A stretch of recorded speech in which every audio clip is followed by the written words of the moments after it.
Welcome to Ephphatha. Jesus said, "Be opened." There is something profound happening in Mark chapter 5. Something spiritual, raw, and deeply personal. Before the miracles even begin, a storm rises. Not just wind and waves, but spiritual warfare. Because Jesus is heading straight into enemy territory, to Decapolis, a region of 10 Gentile cities, a place avoided by Jews. It's full of pigs, tombs, idols, darkness. And right there, in the tombs, is a man possessed by a legion of demons, 6,000 spirits tormenting one soul.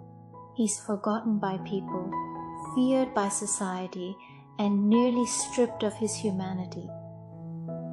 But Jesus, he doesn't avoid brokenness. He pursues it. He crosses the sea, walks into the darkness, and meets this man in his lowest state, because no one is too far gone for God. Jesus cast them out into 2,000 pigs which plunge into the sea. To the townspeople, those pigs were economic loss. But to Jesus, one man's soul was worth more than all of them. And that man, the one once possessed, he's now sitting clothed and in his right mind, restored, resurrected, redeemed. He begs to follow Jesus, but Jesus sends him home to become the first missionary to the Decapolis. A man once used by demons to stop Jesus becomes the one Jesus uses to spark revival. Fast forward to Mark 7. Jesus returns to Decapolis. This time they welcome him. Why? Because one man shared what Jesus did for him. One testimony changed the atmosphere.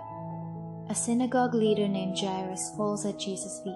His 12-year-old daughter is dying. As Jesus goes to heal her, a woman with 12 years of bleeding pushes through the crowd just to touch his robe. Why 12? Why both touching? Because both are stories of faith. She touches his cloak and is instantly healed, but Jesus stops, not to embarrass her, but to personally connect with her. Because miracles aren't just about power, they're about relationship. He calls her daughter. Her faith not only heals her body, it restores her identity. Then Jairus receives terrible news: his daughter is dead. But Jesus says, "Do not be afraid, only believe." At the house, Jesus enters with just the parents and his disciples. He raises the girl from death with simple words, "Talitha kum," little girl, get up. And she does. He tells them not to spread the news. And then he says something beautiful.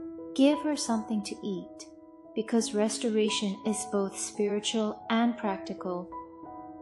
So what does Mark 5 teach us? The enemy tries to stop you before you begin, but Jesus crosses through storms to reach you. No place is too dark. No soul is too lost. And faith doesn't need to be loud. It just needs to reach for it. And sometimes your greatest pain becomes your greatest testimony. And when the miracle comes late, it only makes the resurrection sweeter. This chapter shows us Jesus has power over nature, demons, disease, and death, because he is the Son of God. If this message stirred your heart, let us know in the comments. And if you want more powerful biblical reflections like this, don't forget to like, subscribe, and share, because your story isn't over. Jesus is still walking into the tombs, and revival is just beginning.